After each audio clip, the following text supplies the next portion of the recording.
চনত আপোনালোকে যদি মূল কথাক উপেক্ষা কৰি কংগ্ৰেছক যদি জিকাই দিলেহেঁতেন তেতিয়া ইয়াততো জিলাও নহলহেঁতেন, ইয়াততো মেডিকেল কলেজো নহলহেঁতেন, ইয়াততো ৰূপৱেও নহলহেঁতেন। কংগ্ৰেছে আমাক কি দিব পাৰে? অকল ধুতি লুঙি আৰু কম্বল দিব পাৰে, তাতকৈতো আমাক একো দিব নোৱাৰে। আজি বিশ্বনাথৰ ৰাইজে তেতিয়া মোক বিশ্বাস কৰাৰ কাৰণে, অসমৰ ৰাইজে মোক বিশ্বাস কৰাৰ কাৰণে আজি বিশ্বনাথ জিলা দুপত দুপে আগবাঢ়ি গৈছে। 16-17 চনত মই বিশ্বনাথ ঘাটলৈ আহিছিলোঁ আৰু তেতিয়া বিধায়ক প্ৰমোদ বৰঠাকুৰ ডাঙৰীয়া আৰু আমি সকলোৱে আলোচনা কৰিছিলোঁ যে বিশ্বনাথৰ পৰা উমা তামনিলৈকে এটা ৰোপৱে বনাব পাৰি নেকি। ৰোপৱে মানে কেনেকুৱা যে আমি এক জেগাত উঠিম আৰু ৰূপ মানে হ'ল ৰছী, ৰছীত কেবিন বন্ধা থাকিব আৰু আমি কেবিনত উঠি আমি আনটো পাৰ পামগৈ। অৰ্থাৎ ৰাস্তাৰ ওপৰত আমি গাড়ীত উঠো, আকাশত আমি বিমানত উঠো, ৰেলপথত আমি ৰেলত উঠো, কিন্তু ৰছী দি যেতিয়া উঠো তাক আমি ৰোপৱে বুলি কওঁ। ঠিক আছে, এই ৰোপৱে অসমত ক'ত আছে? এই ৰোপৱে আছে অসমৰ গুৱাহাটীত। মই যেতিয়া জালুকবাৰী সমষ্টিত বিধায়ক আছিলোঁ তেতিয়া গুৱাহাটীৰ পৰা উত্তৰ গুৱাহাটীলৈ এটা ৰোপৱে নিৰ্মাণ কৰিছিলোঁ আৰু এই ৰোপৱেটো গুৱাহাটীৰ পৰা উত্তৰ গুৱাহাটীলৈ আহিবৰ বাবে মাত্ৰ 3 পৰা 4 মিনিট সময় লাগে। ৰছীৰ ওপৰেদি আহিব পৰা যায় আৰু অসমৰ বহুত মানুহে গুৱাহাটীত ব্ৰহ্মপুত্ৰ পাৰত ৰোপৱেদি উত্তৰ গুৱাহাটীলৈকে যায়, আকৌ উভতি আহে। যেতিয়া প্ৰথম আমি ইয়াত কথাটো কৈছিলোঁ, এটা ডাঙৰ কথা, এইবোৰ হ'ব জানো, হয়নে নহয়? মানুহে তেনেকে ভাবিলে। যি নহওক আমি চেষ্টা চলাই গ'লোঁ। প্ৰথম আমাৰ অসুবিধা হ'ল যে উমা তামনি কাজিৰঙা অভয়াৰণ্যৰ একেবাৰে ওচৰত। সেইকাৰণে প্ৰথম বন বিভাগে আপত্তি কৰিলে যে আমি ৰোপৱেটো বনাব দিব নোৱাৰোঁ। চেষ্টা কৰোঁতে বন বিভাগেও হা বুলি ক'লে। Biswanath Ghat archaeological survey of ইণ্ডিয়াৰ আণ্ডাৰত আহে, বিশ্বনাথ মন্দিৰ। যেতিয়া আমি আগবাঢ়িলোঁ তেতিয়া তেওঁলোকে ক'লে যে 1 কিলোমিটাৰৰ ভিতৰত আমি একো বনাব নিদিওঁ। পল্লৱ লোচন দাস MP আছিলে, তেওঁক মই অনুৰোধ কৰিছিলোঁ যে আপুনি যিহেতু দিল্লীতে থাকে, আৰ্কিঅলজিকেল ছাৰ্ভে অফ ইণ্ডিয়াৰ পৰা NOC এখন আমাক আনি দিয়ক। ময়ো চিঠি লিখিলোঁ, তেওঁ চেষ্টা কৰিলে আৰু আমি তাৰ পৰাও NOCখন লাভ কৰিলোঁ। কাম কৰাৰ দায়িত্ব লোক নিৰ্মাণ বিভাগক দিলোঁ আৰু আজি আমি সকলোৱে এই ৰোপৱেটোৰ আধাৰশিলা স্থাপন কৰি আহিলোঁ। 500 মিটাৰ লাগিব বিশ্বনাথ ঘাটৰ পৰা উমা তামনি যাবৰ কাৰণে আৰু এই 500 মিটাৰ যাওঁতে আমাক 3 মিনিট সময় লাগিব, অৰ্থাৎ 3 মিনিটত গৈ আমি উমা তামনিত পাই যাম। আৰু উমা তামনিৰ পৰা ঘূৰি আহিবৰ কাৰণেও আমাক 3 মিনিট সময় লাগিব। অসম চৰকাৰে 60 কোটি টকা খৰচ কৰি অহা 18 মাহৰ ভিতৰত এই প্ৰকল্প আমি নিৰ্মাণ কৰি উলিয়াম। আৰু অসমৰ দ্বিতীয়টো ৰোপৱে, গুৱাহাটীৰ পিছত বিশ্বনাথতে অসমৰ ছেকেণ্ড ৰোপৱে নিৰ্মাণ হ'ব। বিশ্বনাথে আজি এটা অভিলেখ সৃষ্টি কৰিলে।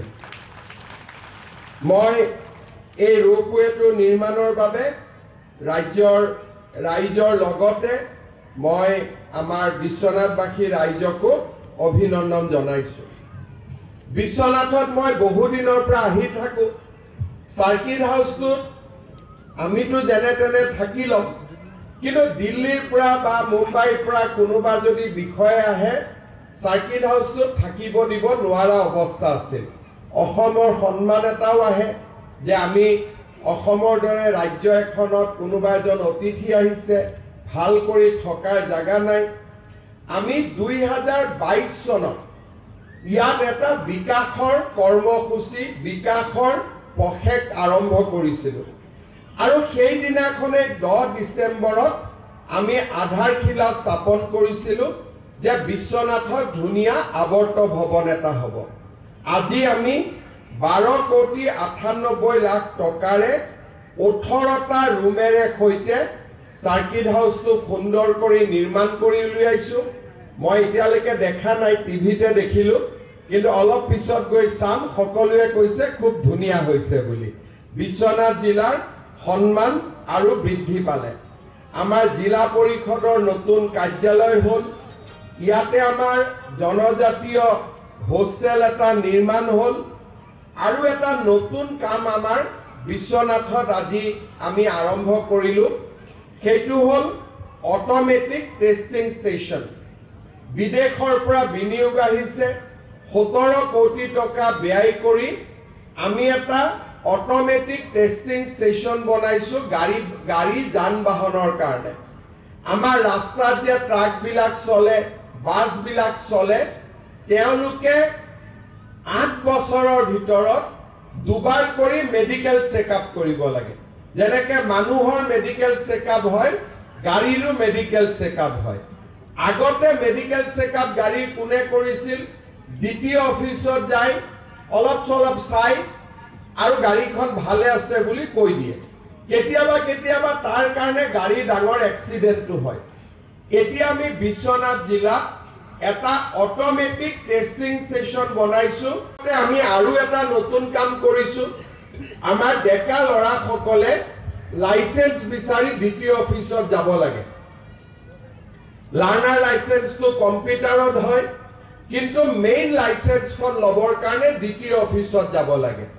আজি আমি বিশ্বনাথত এটা অটোমেটিক আমি ড্ৰাইভিং টেষ্টিং ষ্টেচন এটাৰ কামো আৰম্ভ কৰিছো।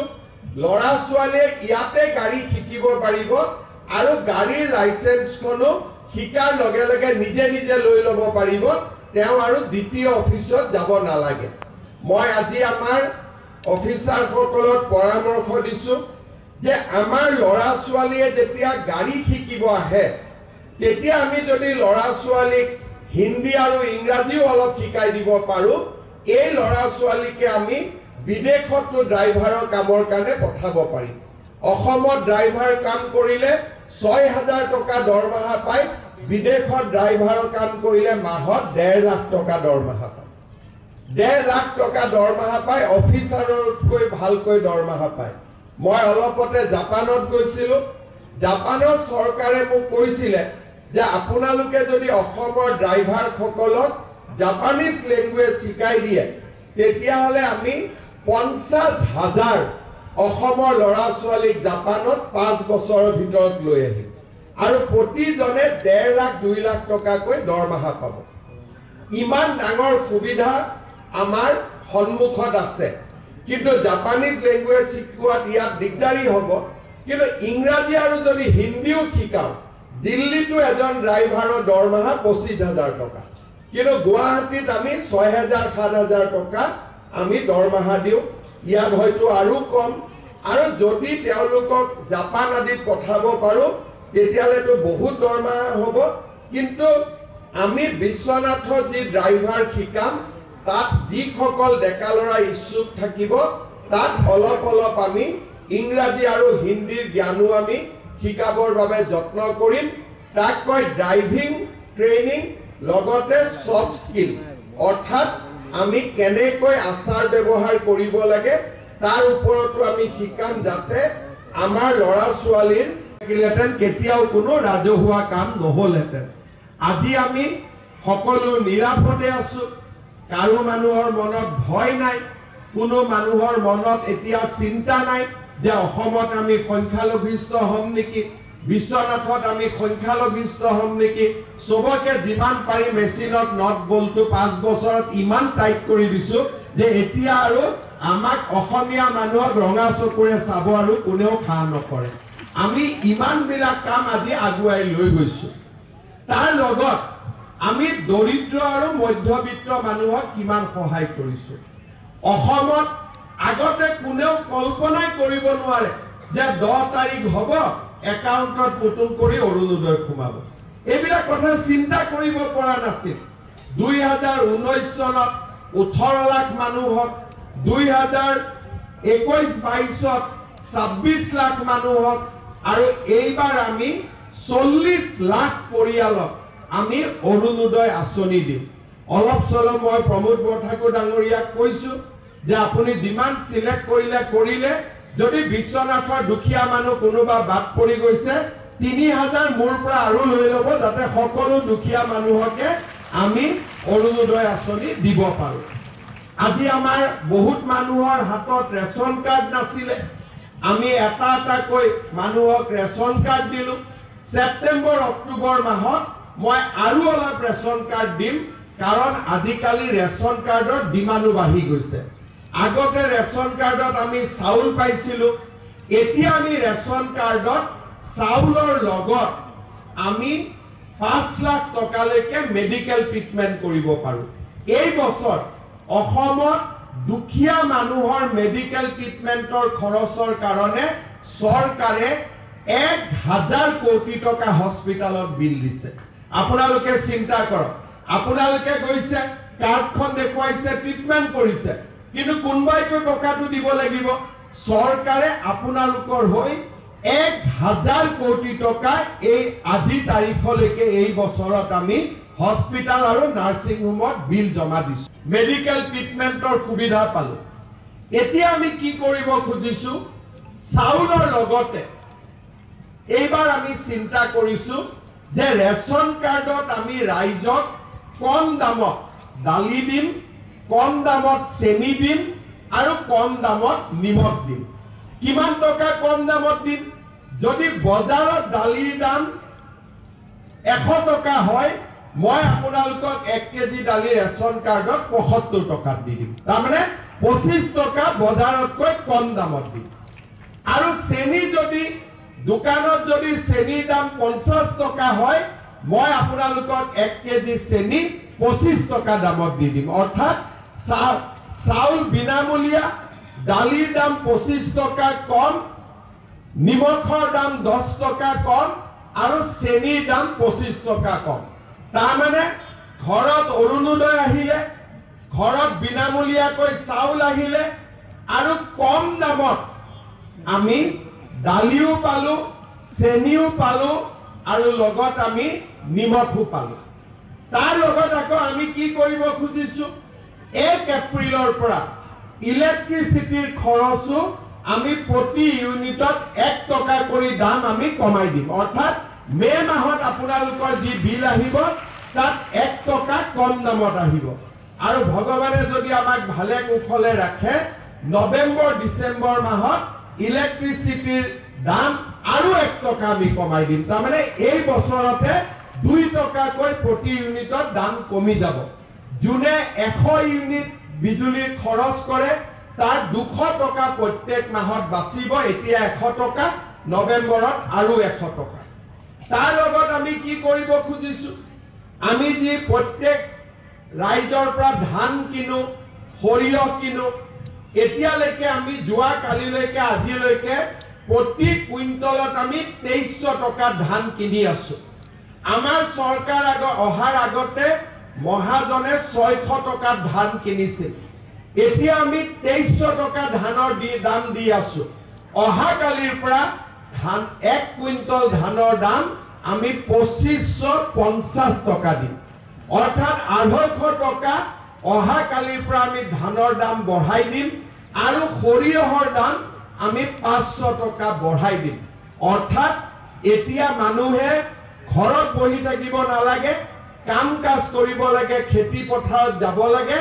প্ৰত্যেক কুইণ্টল ধানত আমি 2550 টকাকৈ দিম, আৰু ভগৱানে কৰিলে অহা বছৰ 2600 টকাও প্ৰতি কুইণ্টল ধানত বাঢ়ি যাব। কিন্তু যিদিনাখন চেক পাব পিঠা পনা লগত লৈ আহিব। এতিয়া আৰু এটা কথা মই কৈছো, 10,000 টকাত আমি ৰখি নাযাম। এই 10,000 টকা যোৱাবাৰ জজ ফিল্ডত মই 25,000 ল'ৰাক মাতি আনি 1 লাখকৈ টকা দিছিলো। তেওঁলোকক মই কৈছিলো যে 1 লাখ যদি আপোনালোকে ভাল কৰি ব্যৱহাৰ কৰে, মোবাইলত যদি খৰচ নকৰে, ছোৱালীক যদি বাইকত উঠোৱাত খৰচ নকৰে বা ছোৱালীয়ে ল'ৰাক বাইকত উঠোৱাত খৰচ নকৰে, ব্যৱসায় বাণিজ্য কৰে আৰু নিজৰ টকা পইচা ঘটাৰ পিছত বাইকত নহয় গাড়ীত উঠক, আমাৰ কোনো আপত্তি নাই। এতিয়া এই টকা যদি অবাবত খৰচ নকৰে, আপোনালোকক মই আৰু 1 লাখ টকা দিম। এতিয়া মোৰ খুব ভাল লাগিছে, সকলোৱে মোৰ কথা শুনিছে। এই 25,000 ল'ৰা ছোৱালীক মই সেপ্টেম্বৰত আৰু 1 লাখ টকা দিম। মানে যেনেকৈ কৈছিলো তেনেকৈ কৰি দিম। আপোনালোককো মই কৈছো, কোনে কোনে 10,000 টকা পাব হাত দাঙকচোন। এতিয়া আপোনালোকে যেতিয়া টকাটো পাব, এই 10,000 টকাটো আপোনালোকে খুব ভাল কৰি খৰচ কৰিব।